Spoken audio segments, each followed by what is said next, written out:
Chers amis, bonjour. Je n'ai pas l'habitude de monter des vidéos comme ça, mais aujourd'hui, c'est pour moi un plaisir de monter celle-ci pour exhorter et puis peut-être ce que j'aurai à raconter à travers cette vidéo va motiver certaines personnes ou bien va susciter de bonnes idées à d'autres pour pouvoir justement venir à bout de ce que je veux révéler. Voilà, hier par exemple, j'ai eu la chance, quelqu'un a prié pour moi et la personne disait qu'elle souhaiterait, en quelque sorte prophétiser pour moi, que je puisse être porteur de la bonne nouvelle du Christ dans le milieu social et d'évangéliser aussi. Oui, j'étais content. L'évangélisation, c'est la mission de tout chrétien. Ça, nous sommes baptisés pour évangéliser. Aller baptiser par toutes les nations, au nom du Père, du Fils, tout ça là. C'est ça notre envoi en mission. Et je suis content que cette personne ait prophétisé cela pour moi. Et voilà, peut-être que c'est ce qui commence aujourd'hui.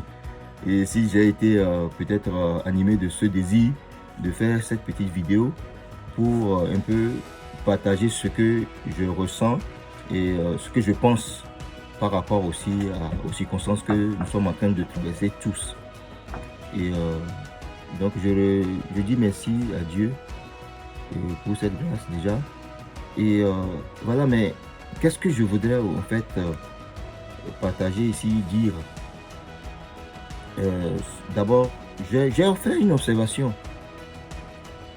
Peut-être que ce que je vais vous dire ne plaira pas à certaines personnes ou à d'autres, je ne sais pas. Mais ce qui est sûr, il faut toujours voir dans ce que raconte une personne ce qui est positif et en tirer profit. Et donc voilà, c'est ce qui est important. Et nous sommes en train de traverser une période un peu difficile. Cette pandémie du coronavirus et qui crée en quelque sorte de la psychose dans la société. Et les scientifiques se battent, les dirigeants se battent pour voilà, se procurer le vaccin des scientifiques et ces vaccins que ces scientifiques ont mis juste des mois, des jours, des mois à mettre en œuvre. Et donc, voilà, c'est sûr, ils font leur part. Les scientifiques font leur part, les dirigeants font leur part, et la population aussi fait sa part. Mais j'ai l'impression que dans tout ça, il y a toujours une psychose qui règne. Et puis, quand je revois un peu, nous qui sommes chrétiens, on dirait pas que nous ne faisons pas tellement notre part par rapport à cette pandémie. Qu'est-ce que je veux dire par là? C'est-à-dire que, oui, parfois on va à l'église, oui, les gens vont prier un peu, ils vont dire oui, ou bien dans certains groupes, les gens vont dire oui, on prie pour que cette pandémie, voilà, qu'on arrive à trouver, ou bien cette pandémie arrive à sa fin, qu'on arrive à trouver une solution très rapide. Mais jusque-là, moi je ne vois pas que nous faisons quelque chose de vraiment de concret en tant que chrétien pour maintenir justement le rythme donc de prière ou bien justement dans nos communautés. Et donc c'est ce qui fait que en voulant faire mon petit partage, je souhaiterais en tout cas pour ceux qui de temps à autre lisent ou bien reçoivent sur leur profil donc les publications que je fais, pas écrit parce que je n'en fais pas beaucoup par vidéo. Et donc je crois que ils auront l'opportunité donc de prendre au sérieux ce que je veux dire et donc d'amener leurs frères, nos frères et sœurs, les uns les autres à pouvoir le faire. Ça peut marcher. C'est pas que ça va marcher si on a la foi. Parce que la mission du chrétien, je crois que même si on a un vaccin, même si on trouve des solutions temporaires, on vaccine les gens, on trouve même le vaccin le plus le plus immunisant, ou bien je peux dire, ouais, à 100% pour la population. Mais si la main de Dieu n'est pas là-dedans, on dira vaine est la tâche des maçons. C'est comme on le dit la parole, si le Seigneur ne bâtit la maison, vaine est la tâche des maçons. Je crois que si en peu de temps, on a pu trouver un vaccin pour ce mal, ou ce virus, c'est parce que Dieu a quelque part accordé sa sagesse à l'humanité. Dieu a accordé sa sagesse aux scientifiques, aux chercheurs qui ont pu rapidement trouver une solution. Sans quoi, on ne serait pas arrivé. Mais regardez, mais malgré ça, on dit qu'il y a des variants. Alors, donc il faut que la main de Dieu continue par œuvrer pour qu'on arrive à 100% à mettre à l'écart ce virus qui crée de la psychose dans la société. Les gens ont peur. Les dirigeants même ont peur. Ce qui fait que, mais c'est ceux qui sont à pied d'œuvre pour toujours trouver des solutions. Mais ils ont peur. Il faut dire la vérité. Mais alors, face à cette peur, nous chrétiens, qu'est-ce que nous devons faire? Il faut que nous formions des cellules comme les enfants d'Israël. Nous sommes des juifs. Hein? Nous sommes les héritiers des juifs et nous sommes des juifs. Il faut que nous formions des cellules contre cette pandémie. Il ne s'agit pas, vous voyez, et je le dis banalement, mais il faut le prendre au sérieux. Même les plus petits de la société peuvent nous susciter des idées pour faire de bonnes choses. Je veux parler côté, ça c'est spirituel, c'est important ce que je veux dire. Et tout le monde n'a pas la foi.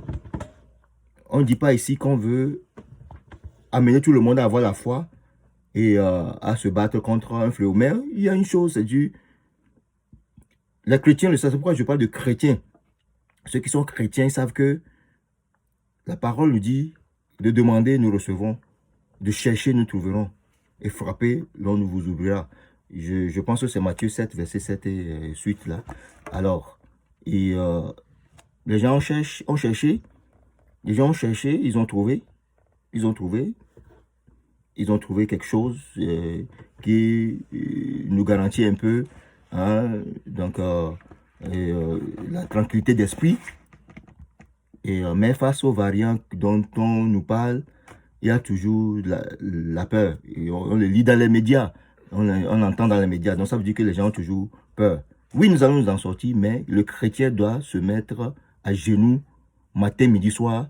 Il faut former des cellules aussi de prière, uniquement pour la COVID-19. Ça va marcher, mes amis. Ça va marcher.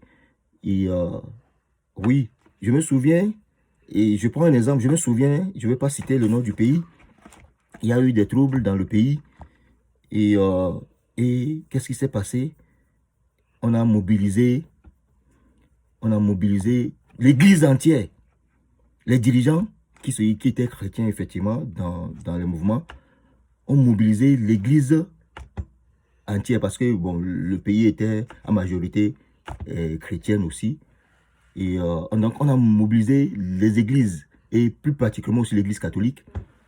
Et les évêques se sont retrouvés et ils ont concocté, formulé une prière à l'intention du mal qui était en train de sévir dans le pays. Et cette prière, tout le monde le disait. On le disait. À la fin de chaque messe, on le disait. Tout le peuple a fini par connaître cette prière. Et on disait cette prière pour cette intention. C'est merveilleux. C'est merveilleux. Alors, ce sont des choses qu'on peut toujours faire. Parce que j'ai vu que face à coronavirus, les gens ont baissé les bras. L'église a baissé les bras un peu. Bon, je ne veux pas dire baisser. Les gens prient, mais il y a eu les charismatiques, les groupes, les cellules de prière, les gens prient. Mais pas vraiment comme intention principale la lutte contre ce fléau. Demander à Dieu le pardon du péché. Pourquoi est-ce que nous avons eu ce mal en ce moment donné? Parce que Dieu ne veut pas le mal de ses enfants. Mais la maladie aussi peut être la conséquence du péché. Ça, je ne sais pas, mais la Bible nous prouve que la maladie peut être la conséquence du péché. Mais nous sommes face à un fléau et nous ne savons pas si c'est nos péchés qui l'ont engendré, mais tout ce qui est sûr, c'est une maladie qui fait peur. Et les gens sont en train, donc voilà, donc de d'étaler un peu partout là. Il y en a donc voilà. Donc ce qui fait que c'est important. Donc c'est aujourd'hui cet aspect que moi je veux partager. Donc chrétien, mon frère, ma soeur, et peut-être que si ça monte même chez les autorités de l'Église, c'est une bonne, vous pouvez formuler une prière inspirée de l'Esprit Saint. Et l'Esprit Saint peut révéler une prière contre ce fléau. Et ça va être un leitmotiv à dire tout le temps, à envoyer, à montrer au peuple, aux gens qui sont chrétiens, qui prient, même ça, dans les églises, à la fin de l'église, parce que c'est là où on dit quotidiennement les messes, c'est dans les églises qu'on dit la messe ou bien qu'on fait des exhortations, les pasteurs, etc., etc. Donc, dans leurs exhortations, vont formuler des prières. Spécifiquement, ils vont faire lire cette prière, vont faire dire cette prière à l'assemblée. Et vous voyez, ça va marcher. Parce que c'est comme on disait, voyez, quand la main de Moïse est en haut, et vous voyez, et tout se passe bien. Donc, quand les bras de Moïse sont tendus en haut, tout se passe bien. Dès que ça commence par descendre là, et voilà, c'est une image comme ça. Et le peuple de Dieu va incarner ce Moïse-là. Et donc, nous allons lever les mains ensemble vers le ciel. Et nous allons prier contre le coronavirus. Et c'est là où Dieu va susciter encore plus de sagesse à ceux qui sont scientifiques. Dieu va susciter de la sagesse à ceux qui sont dotés donc d'une certaine mentalité scientifique, je ne sais pas comment dire, à nos dirigeants, voilà, j'allais dire, à nos dirigeants, pour que nous puissions ensemble sortir de cette pandémie qui crée une grande psychose dans la société. Bon, ça, c'est ce que j'ai à partager sur ce plan. Et donc, je crois que on peut toujours y penser et voir ce qu'on peut faire. Secondo, et j'aimerais ici quand même, beaucoup de gens ne me connaissent pas, mais ceux qui me connaissent dans la société où je vis actuellement savent que j'ai un petit problème. Et c'est sûr que j'en ai partagé et je demande qu'on m'aide à trouver une solution. Je demande et je prie les gens de m'aider à trouver une solution. Ça n'a mine de rien, mais ça peut engendrer peut-être des difficultés. Pas seulement pour moi, mais pour peut-être l'entourage, la civilité. Ça n'a aucun sens. C'est sûr de voir qu'il y a des, je sais pas, des violations et, dans la société, et à travers une personne et qu'on sort, et que ça se généralise, et ça dit qu'on transforme un chien à un chat, ou bien un chat à un chien, pour être, non, vous voyez, pour utiliser une métaphore. Alors, et c'est important ce que je suis en train de dire. Et je veux pas, c'est pas le lieu pour moi de raconter et de blablabla. Et mais je veux que vous m'aidiez à trouver une solution. Si il arrivait que je poste cette vidéo et vous la retrouvez dans vos profils, tel que ça se passe très souvent, et si vous l'écoutez, ben, cherchez à me joindre, si vous le voulez. 514-402-1825. C'est mon numéro. 514-402-1825, c'est mon numéro. Et j'en ai déjà, j'ai déjà soumis plein de doléances de part et d'autre à ceux qui peuvent m'aider. Mais c'est sérieux, c'est un vrai problème. Et c'est un très grand problème. C'est comme on dit, si on soigne mal une plaie, ça peut former des pus. Et si les pus crèvent, ça peut sentir mauvais. Nous sommes dans ce cas de figure. Vous voyez? Regardez-moi. Je ne vois pas si... Je ne sais pas si j'ai l'air d'un terroriste, d'un criminel, d'un bandit de grand chemin. Je ne sais pas. Peut-être pour certains, c'est ce à quoi je ressemble. Mais au fond, je pense que le Dieu qui va créer ne me voit pas comme ça. Et je ne suis pas comme ça non plus. Donc, c'est important que vous puissiez me donner l'opportunité de résoudre ce problème. Moi, j'ai la solution. J'ai la solution. J'ai la solution. Et je peux suggérer beaucoup, justement, de solutions pour qu'on arrive à avoir un consensus. Ce n'est rien hein, de grave, mais ça peut devenir grave. Donc, voilà. Et je vais terminer, justement, sur ma vidéo en faisant ma petite prière aujourd'hui, en commençant par moi-même. On dit, la charité bien ordonnée commence par soi. Et donc, ce soir, je vais faire ma petite prière pour ce virus et justement et demander à Dieu d'accorder le pardon à l'humanité, le pardon de nos péchés, parce que nos péchés peuvent engendrer aussi les maux dont nous souffrons tout le temps. Le péché peut aussi engendrer ça, mais aussi ça peut être aussi une punition, donc venant du même Dieu, parce que Dieu peut nous punir aussi. Oui, Dieu peut nous punir, oui, on a des exemples dans la Bible où Dieu punit son peuple quand il désobéit. Donc, donc voilà, et comme j'aime bien avec mon tam-tam, je vais faire ma petite prière et, et ensuite je vais faire ma petite louange. Mon chant que je vais introduire pour faire ma louange, c'est juste Jésus. Le mot c'est Jésus. Jésus. Et ensuite je vais faire ma petite prière pour clore. Et si effectivement il y a des gens qui ont suivi ou bien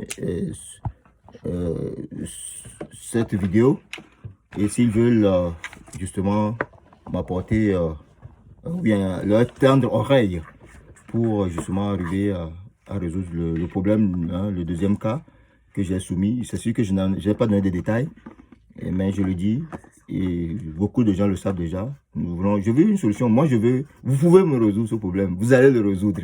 Et je sais que vous avez la volonté de le résoudre. Et vous allez le résoudre pour la gloire de Dieu. Alors, voici ma petite louange introductrice de ma prière. Jésus, Jésus, Jésus,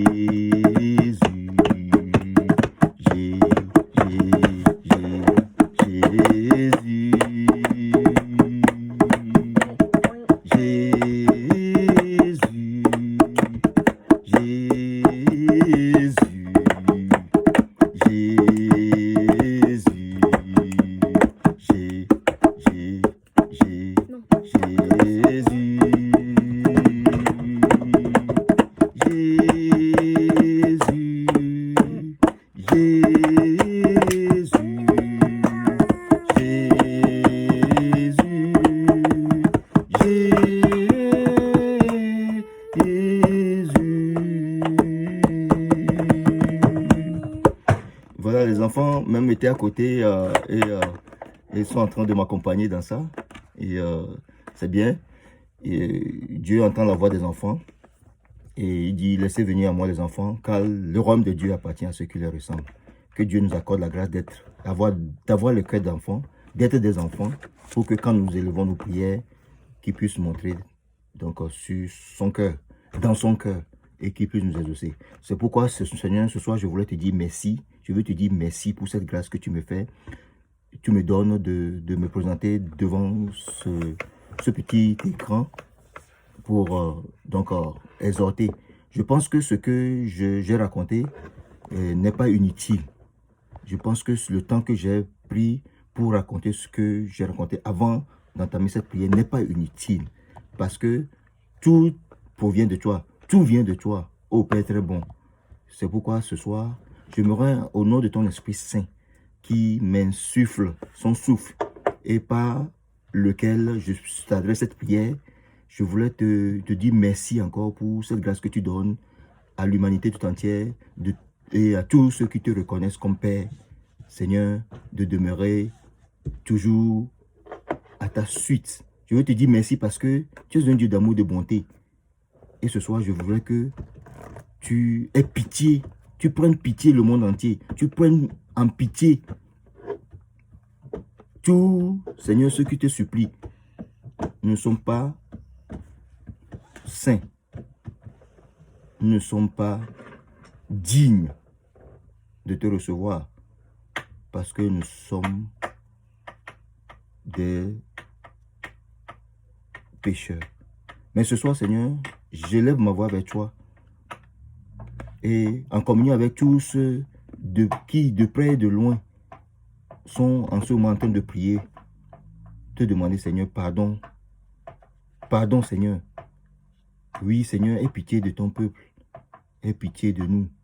Aie pitié de nous. Et fais en sorte que ce mal, ce virus, qui depuis des mois, voire une année déjà, est en train de sévir dans le monde entier et qui crée beaucoup d'agitation, beaucoup de psychose. Seigneur, tu peux, si tu le veux, tu peux guérir tous ceux qui sont malades de ce mal. Si tu le veux, tu peux nous protéger. Si tu le veux, Seigneur, tu peux nous guérir. Si tu le veux, Seigneur, tu peux nous aider à avoir la paix, à retrouver la vie paisible que nous avons toujours eue.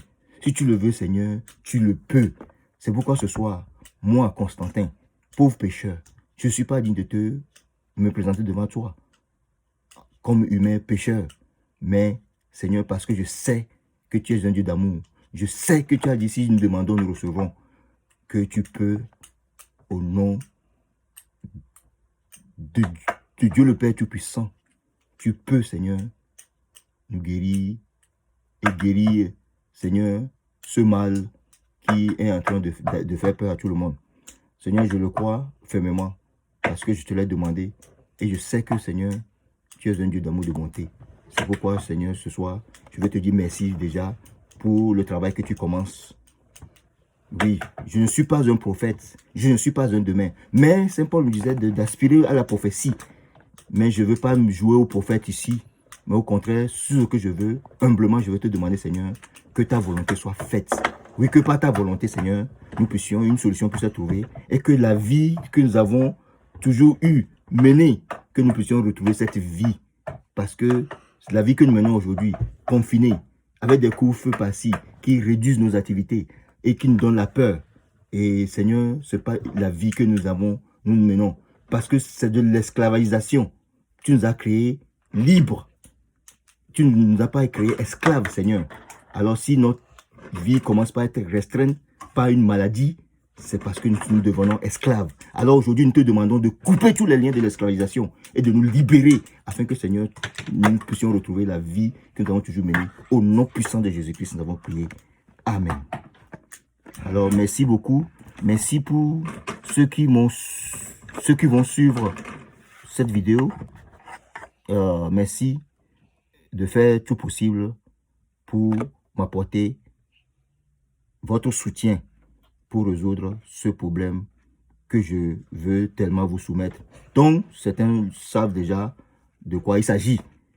Et pour le reste, si ça intéresse, on peut faire monter des groupes de prière et prier que pour coronavirus. Pourquoi pas? À bon attendeur, salut et gloire à Dieu, le Père Tout-Puissant. Amen. Bye.